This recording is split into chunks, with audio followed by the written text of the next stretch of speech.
Walt Disney, जो आगे चलकर सपनों का एक साम्राज्य खड़ा करेंगे, उनका जीवन बहुत ही साधारण था। उनका जन्म 5 दिसंबर 1901 को शिकागो, इलिनॉइस में हुआ था। बचपन से ही वॉल्ट को चित्रकारी का बहुत शौक था।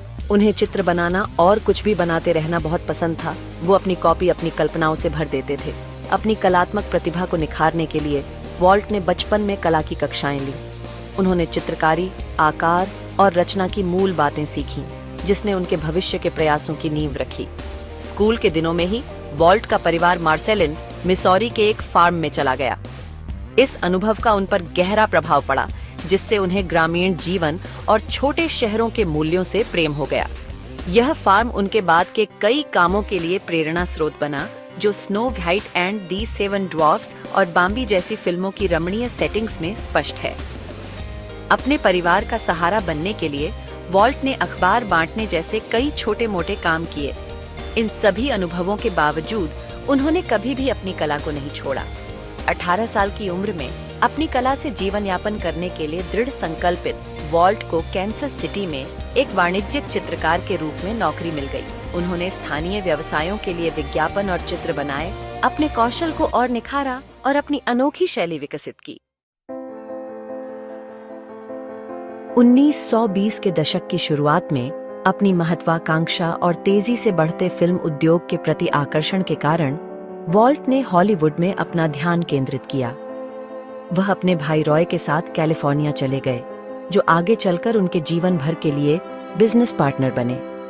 दोनों भाइयों ने अपनी थोड़ी बहुत जमा पूंजी मिलाई और 1923 में डिज्नी ब्रदर्स स्टूडियो की स्थापना की। स्टूडियो के शुरुआती साल संघर्ष और सफलता दोनों से भरे हुए थे।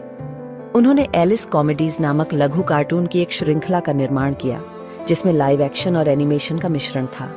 1927 में डिज्नी बंधुओं ने एक नया चरित्र बनाया, जो एनिमेशन इतिहास को हमेशा के लिए बदल देगा, ओसवाल्ड द लकी रैबिट।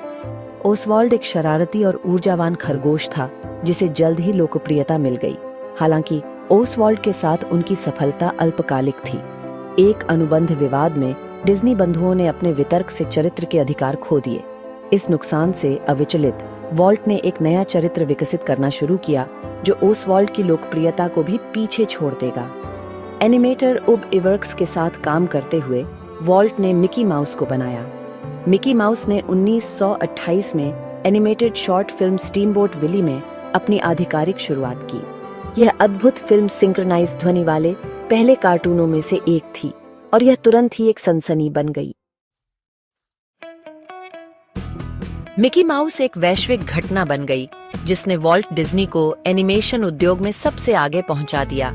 नवाचार के लिए अपनी लगातार खोज से प्रेरित होकर वॉल्ट ने एनिमेशन में क्या संभव है, इसकी सीमाओं को बढ़ाना जारी रखा। उन्होंने सिंक्रोनाइज ध्वनि की शुरुआत की, जिसने कार्टून देखने के तरीके में क्रांति ला दी। उन्होंने फुल कलर 3 स्ट्रिप टेक्निकलर के इस्तेमाल को अपनाया, जिससे उनकी फिल्मों में एक जीवंतता और समृद्धि आई जो पहले कभी नहीं देखी गई थी।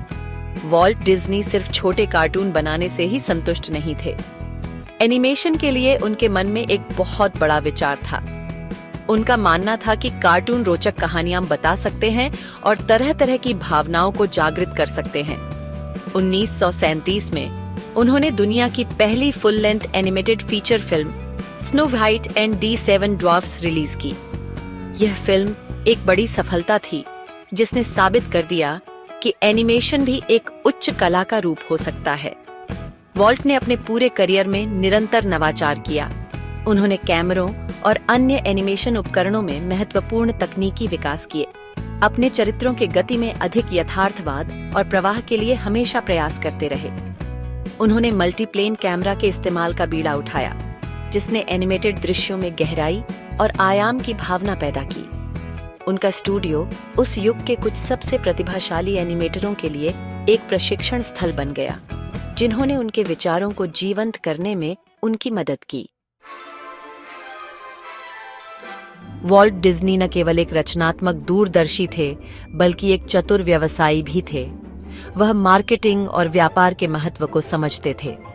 मिकी माउस एक वैश्विक प्रतीक बन गया, जो अनगिनत उत्पादों पर दिखाई देता है। वॉल्ट ने अपने पात्रों और कहानियों की स्थायी अपील को भी पहचाना, जो पीढ़ियों से पार चली गई। इसने उन्हें नए क्षेत्रों में जाने के लिए प्रेरित किया। 1955 में वॉल्ट डिज्नी ने एनाहिम, कैलिफोर्निया में डिज्नीलैंड के उद्घाटन के साथ अपने जीवन भर के सपने को साकार किया। डिज्नीलैंड सिर्फ एक मनोरंजन पार्क नहीं था, यह एक जादुई दुनिया थी जहां परिवार अपने पसंदीदा डिज्नी पात्रों और कहानियों की दुनिया में कदम रख सकते थे। यह पार्क एक बड़ी सफलता थी जो एक वैश्विक गंतव्य बन गई और डिज्नी की स्थिति को एक घरेलू नाम के रूप में मजबूत किया। 1966 में अपनी मृत्यु के समय वॉल्ट फ्लोरिडा में एक और भी महत्वाकांक्षी प्रोजेक्ट वॉल्ट डिज्नी वर्ल्ड की योजना बना रहे थे। वॉल्ट डिज्नी की विरासत उनकी फिल्मों, थीम पार्क और व्यापारिक वस्तुओं से कहीं आगे तक फैली हुई है।